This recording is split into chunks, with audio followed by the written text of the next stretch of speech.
Hi everybody, welcome to Private Midwives podcast with me, Sharon Gaemon. I am a matron here at Private Midwives. I'm also a caseload midwife and carry a caseload of my own along with all the other stuff that I do. Today we are going to be looking at breastfeeding. I'm going to go now to you, Kayleigh. Why don't you tell us a little bit about your breastfeeding journey and tell us where you're at now, how it is and that kind of stuff. Yeah, so I have two boys. My first breastfeeding journey, I guess in my own experience, I've worked in a children's hospital for a long time. So I would have met lots of mums who were breastfeeding and having lots of different challenges, and lots of my friends breastfed their babies. So for me, really preparing for that journey was really important. So I would have had a session with a lactation consultant, spoken to my friends, my mum breastfed, my partner's mum breastfed. So for me, there was lots of support around me before I even started the journey. And with Theo, when he was born, he was very jaundiced, so he needed light therapy and he needed lots of fluids. So my milk took a little while to come in. And I think what really helped me in the hospital was I had this amazing student midwife who showed me how to express colostrum. So that was really, I guess, the support at the very beginning where I kind of started off on my breastfeeding journey and why I was able to do it and kind of, I guess, continue it because I had that support. So when I went home from the hospital, Theo was still having one bottle a day and I was feeding. And once feeding was established, it kind of took about 7 weeks. And then it just became, I guess, easy. And as Marguerite was saying, really convenient. So I fed him for, I think it was kind of close to 10 months. It kind of was almost like a natural change when he started having kind of food first. For me, then it kind of naturally started to kind of wean off. So Theo's start was a little bit more challenging. And then with Noah, because I had the very positive experience, I kind of knew what to do and knew how it felt and knew what I needed to kind of prepare for. So I was able to express colostrum and I had loads of colostrum, which was brilliant and a great help, I think, even psychologically, knowing I had that in the freezer and I brought lots to the hospital with me because I kind of almost expected maybe that Noah would be jaundiced as well. So that was important to me, and the staff, the midwives, are really supportive. So yeah, so my start with Noah was literally completely different. He fed really well from the get-go, and I fed him then for, I think it was 10 months. Again, it was kind of like, felt like a natural kind of progression and change. And it was the right time for me then to kind of to move on from that. But definitely I felt having that support and kind of preparing for it, even things like having my partner's cousin gave me like the silver cups and the multi-mam compresses, having them in the fridge, like having your little pack of, I guess, emergency care to manage the pain. Yeah, because I guess for me, you're not really, you don't know how it feels, you don't know how it's going to work. And for me in the beginning, it was quite painful, but knowing that was going to kind of get better and knowing how to manage the pain. And with Theo, I had an amazing public health nurse who, when I was going through those difficulties, she was really supportive. So she had given me her work mobile number. And I remember texting her just going, oh, I don't know if, I'm going to be able to continue. And she just wrote back and said, it's okay. We'll meet next week. We'll come up with a plan. And I just remember feeling so reassured that, okay, it was going to be okay. I had that support because Theo was born during COVID times. So there was no groups. There was very kind of limited support. And even, public health nurses coming to your house, it was kind of like, it wasn't an extended visit. It was get in, do what was needed to be done. So having that kind of communication for me was really helpful. So yeah, I think mainly, I guess, the support made it and helped me during that time, in particular during COVID, when there was that kind of, I guess, people and new mums were more isolated. So yeah, it was challenging in that way. Did you get involved in like online support groups? I know lots of mums that we've looked after at private midwives during COVID. It was very difficult. I mean, we were still going in, actually as midwives, and I know that it didn't stop. The care didn't stop, but I know for lots of other mums that, like you say, that support necessarily, you found support in your public health nurse, which was fabulous, but lots Mm. of the postnatal care was not great, because obviously everybody was Yeah. being pulled this way and that to support in hospitals and support with COVID. Lots of the mums that we spoke to found online help, so I wonder, did you search that and find Yeah, anyone? so I mean, for me, the lactation consultant that I would have used, Kira Butler, she was running an online kind of weekly group. Wow. So, and also there's two local doulas, Kira and Eleanor from Doula to You.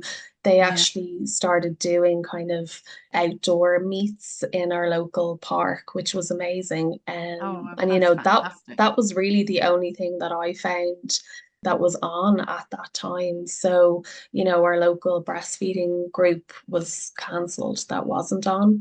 So for me, kind of, you know, those two things were really helpful. And I guess just knowing that support was there. So, I may not have been able to go all the time, but knowing you could was really helpful. So, yeah, I think everyone kind of adjusted to the new online world because you still needed support, but it was challenging. So yeah. Thank you. Thanks, Kayleigh. I just want to move on and just sort of speak to Maria now. I'd love to, I mean, obviously, I want to talk to both of you about, there's more stuff I want to talk to you about, but let's just meet Maria. Maria, tell us about your experience with your two boys. Yeah, so my two boys, I have a 3-year-old and a 1-year-old, Paddy and Sean. And like Kayleigh was saying, Paddy was born during COVID as well. So, the experience on both of them has been very different for lots of different reasons, but that's obviously a big one as well. But with Paddy, when he was born, like he very naturally took to the breast, like he crawled straight away to my breast and started feeding. And whereas with Sean, he didn't have that instinct. He was born very, very quickly and like he did not have an interest. So like the start for both of them was very different. But even if I go back to before, say, Paddy was born, like I did, like Kayleigh's saying as well, like everything you said, I could probably say I felt exactly the same, or I did those things as well. Yeah. So the prenatal kind of education, I did a course with my husband online during COVID with Nicola O'Byrne, who's a lactation consultant that I found through social media. And that I feel is the success for me in terms of feeding the two boys, because I felt that I was prepared. I had the confidence, or the more so maybe the realistic expectation of what breastfeeding was going to be like.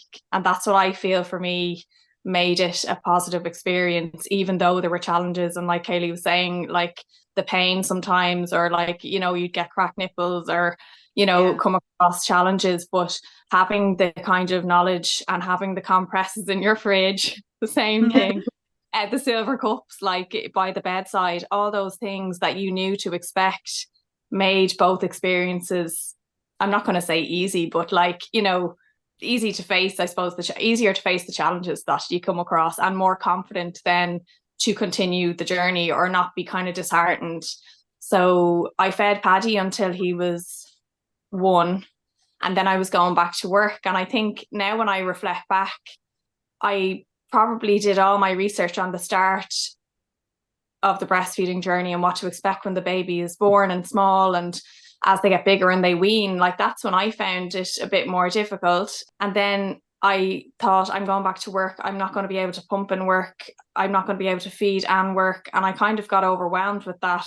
And he maybe a little bit as well lost interest naturally himself, but I weaned him at that point and went back to work. Whereas with Sean, I was a little bit more au fait with feeding and weaning. And then when I was going back to work, I realized that actually their milk needs aren't, it's morning and evening that I give him a feed. And I've just kept doing that. And that was never my intention. I thought if I got to the year, I'd be doing well.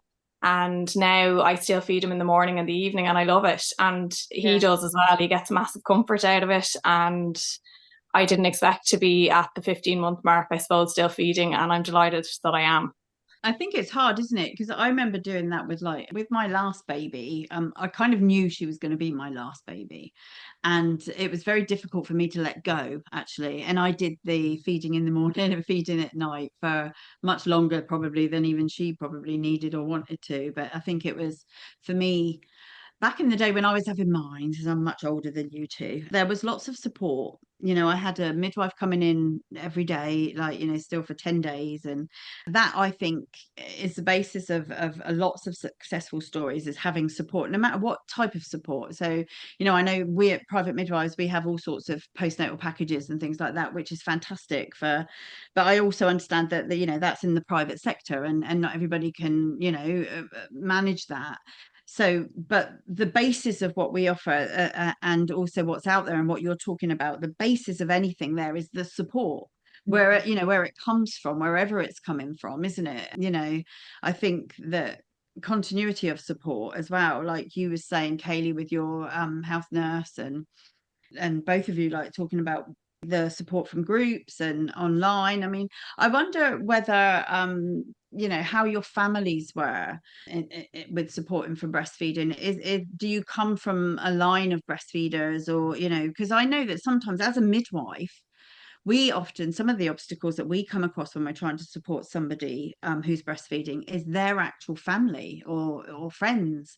Have either of you, let's start with you, Kayleigh, have you come across these obstacles yourself, or Yeah, I think for me, my own experience in my own family is breastfeeding was the norm. So, it was kind of the done thing, what the normal way of feeding your baby is. So I felt very comforted and supported by my own mum, and my partner's mum as well, breastfed, her children. So, that support around, and even just normalizing it when you're learning how to feed in front of people as well, like even your own family, that it's, sit down, everyone's together. You don't need to go upstairs or into a different room or hide away, because, I would have seen people do that. So for me, it was like encouraged just to do it here, be comfortable, be normal. And something Marguerite said as well earlier, and this is a tip that the lactation consultant I had met with gave me, was how to dress, like what to wear, how to wear, have a t-shirt over a kind of a string top as such, so you don't feel exposed, and you can kind of cover yourself and to make yourself comfortable. But I think once you kind of get used to it, you kind of become comfortable with feeding in public, because, I guess it's such a private thing. Our bodies as women, we're always conditioned to kind of hide them. So then moving into this kind of new phase of feeding your baby is a different mindset and a big shift. So I definitely felt my family were really supportive, and I had lots of support and lots of help, and it was normal. So for me, it was just adjusting to it, but being comfortable. Yeah, fabulous. Maria, what's your experience with family? And yeah, I didn't come across any issues with family. I suppose my husband's sister has had 4 children, and I would have been around when they were small, and she would have been feeding openly loads. Like I would have seen her feeding a lot around the house. And yeah, like Kayleigh saying again, like it was just the norm there, and like that you wouldn't be going to another room. Like they seem to understand as well. Like if you started feeding, it would be like, do you want a glass of water? Here's a pillow. Like lots of that, and that support again, like is, I mean, priceless. It's brilliant when you're feeding. And then lots of friends as well who had breastfed or who were breastfeeding, who you could just kind of get support from as well. But yeah, like I didn't come across any issues family wise. Everyone kind of seemed to think it was the norm. That's fabulous, isn't it? I mean, it's so good to hear stories like that, because obviously as midwives, we have a wide range of clientele. And so, that's why the question is there, I think, because another one that we come across a lot is the partners or the dads in this situation, your situations, both of you. I think sometimes they feel a little bit put out. You may not have come across this yourselves, but we come across it quite a lot, and dads will say things like, that I want to help, I want to be able to give a bottle, or they feel a little bit out of the situation. And so some women feel pressure. I don't want to say pressure, but they do feel that weight of, okay, like, so obviously this is all about me and the baby and it's not him. Did you ever feel anything like that, Maria? No, like, well, my husband used to just be like, oh my God, I wish I boobs so I could feed as well. Like, I'm so jealous of the bond that you have. Yeah. So he obviously felt it, what I'm talking about. Yeah. He would be saying, oh, like, it'd be nice if he could get up during the night and do a feed, or even like, he had given a few bottles like of milk and said like he loved that.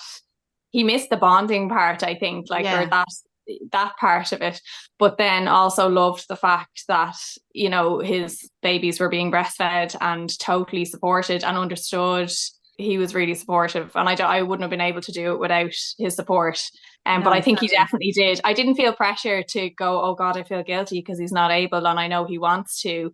I just felt sorry for him that he couldn't have that same experience that I was having, from a bonding point of view or an emotional point of view, I suppose. Can relate to that. I'm sure you can as well, Kayleigh, can you? So for Theo, because he was jaundiced, he was started on a bottle, and when I got home, I was expressing as well. So he was started on one bottle of formula in the beginning, and then when I was able to express, I gave him a bottle. And in the evening time, his dad would be able to give him a bottle of expressed milk.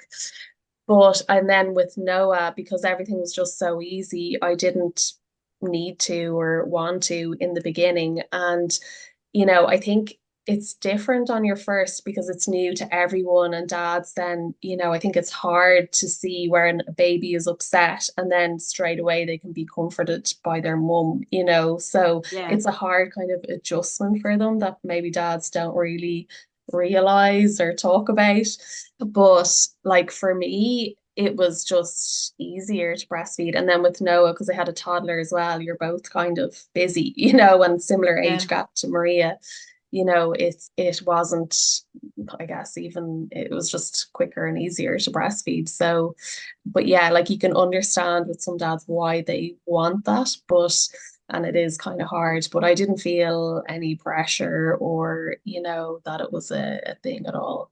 My partner was really supportive of, continuing the journey for as long as necessary because of the benefits. And I have a lot of allergies and asthma in my family. So that was really important that both of my children would get, breast milk and, get all those nutrients to help them. So he was really encouraging, which was great. For all the listeners out there, if you need to have a look at private midwives, if you're thinking about looking at our resource page or having a postnatal package to help, we do intensive breastfeeding packages where a midwife will come in every day for a week, or we just do your normal postnatal packages, as well as obviously lots of other resources on the website and on our social media. So you can find us at privatemidwives.com for our website. You can find us on all social media platforms.